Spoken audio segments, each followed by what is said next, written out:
Perfect. Thank you. Appreciate it. Thank you.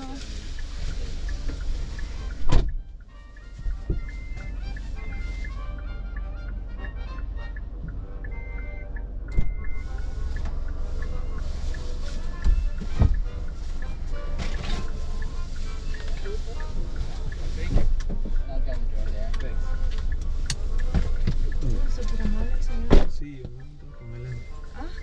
Yo subido con adelante. Oh, sí.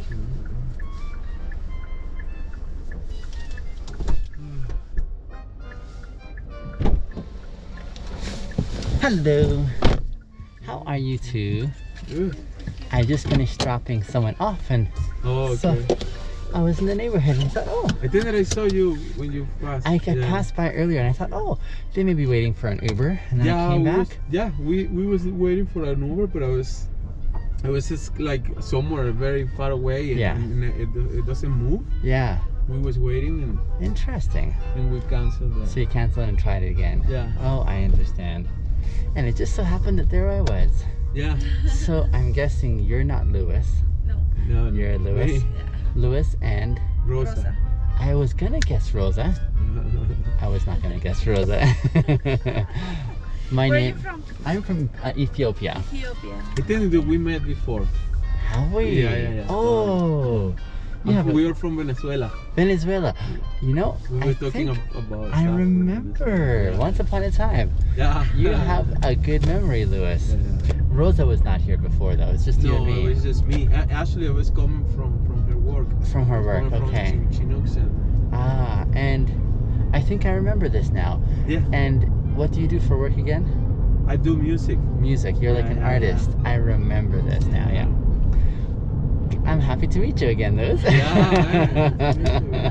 Lewis, and now we meet Rosa as well, which is wonderful. You have a different car, right? Or now this is new?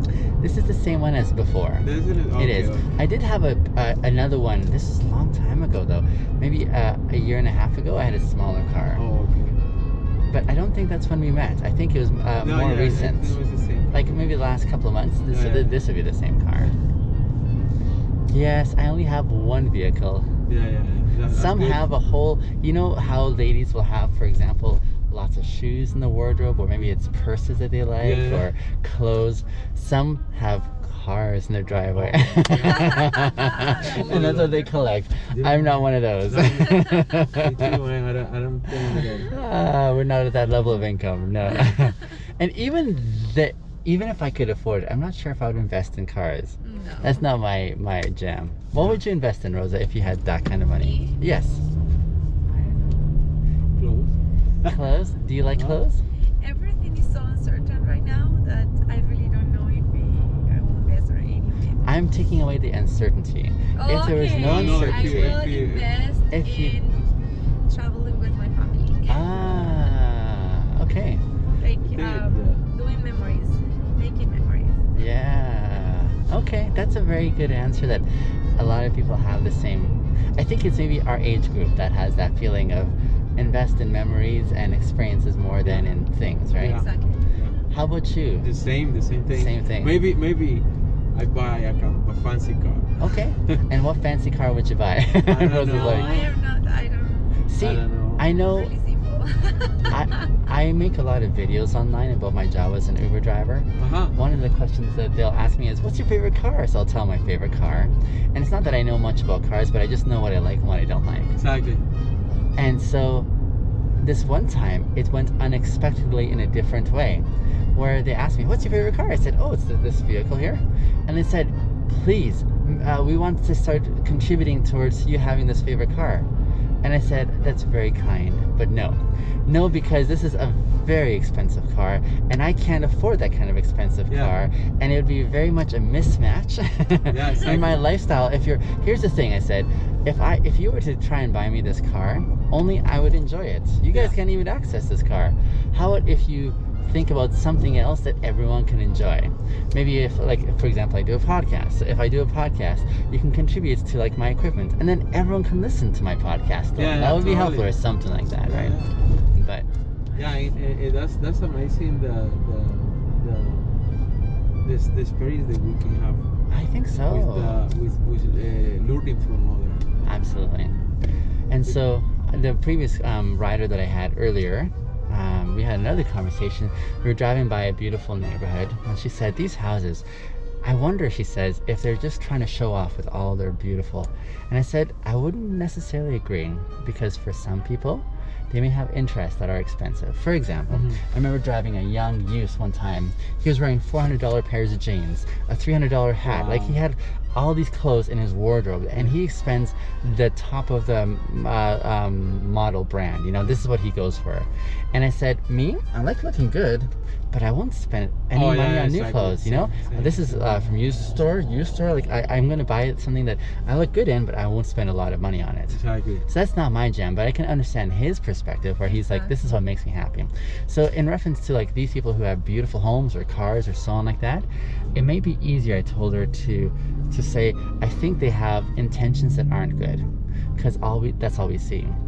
Yeah. But I said, I think it's more fair and courteous to actually listen to what their intentions are. If you start off with a blank slate for them, and then hear what their motivations are. Maybe they just say, I want to show everyone how rich I am. Then you know.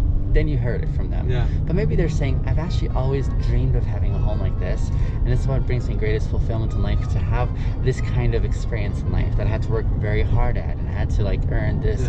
Then that's a different perspective, you know, in which you'd say, okay, maybe I have a different perspective on what my values are, but I can't necessarily say that my values trump yours by way of importance or priority or that kind of thing, right? And so it almost seems like it begs for that patient analysis of saying, until we can hear from someone from their own mouth and from their own ideas and their own convictions, it may not be fair to be able to write them off and say, you have ill intentions or bad plans. And I'm agree with the always the final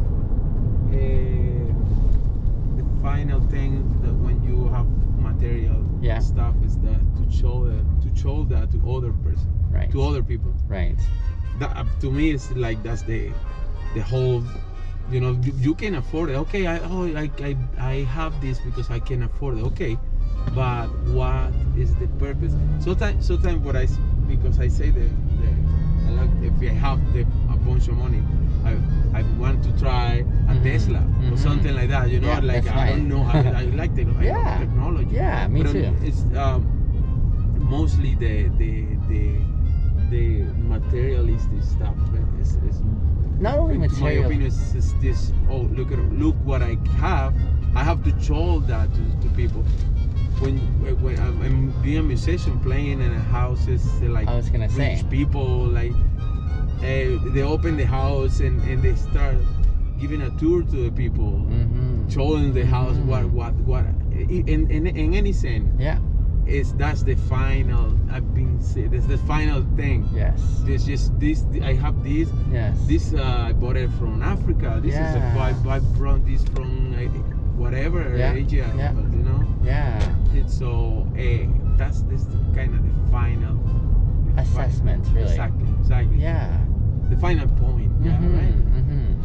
For example, even with your music, for example, there's a way, or even with athletics, for example, it's another way that the way they use language today is to flex and say, here's how strong I am in this expression here, you know, whether it's a beautiful house, whether it's your abilities in the gym, whether it's your ability with your instrument or your singing, or whatever it is that you say, this is what I want to find value in.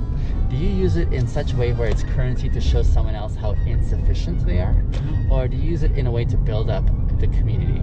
So a musician, for example, could say, I'm going to play this instrument and people will love hearing it, but I'm going to use it to show others how no one is ever good enough. I'm always the best. Yeah. Now, it's good to have competitiveness and not to work really hard. I love it. One of the things I've often thought about by way of an idea is the only way I want to be competitive with someone is I want to encourage them to be better than me, so I can work hard in showing love or honor for others. Exactly.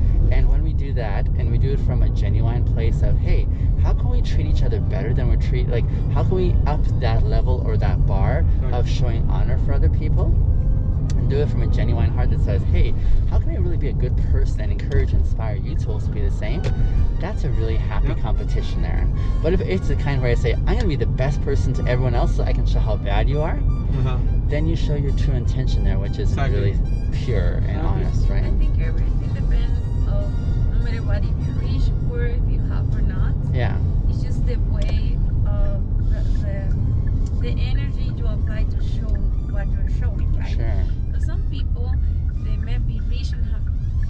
resources, but that is what they have since they were born, right? Yeah. They don't know other thing like that. For sure. But they're good. Yeah.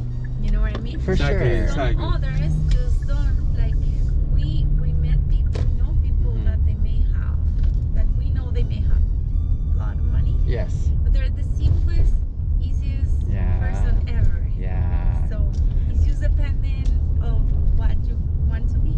I think Oftentimes, rich people go to poor countries to help them out, but then realize that the poor people have a lot more generosity with the small that they have, and that blows away the rich people and saying, oh, I thought I was going to give something, but I got so much more than I ever expected to get.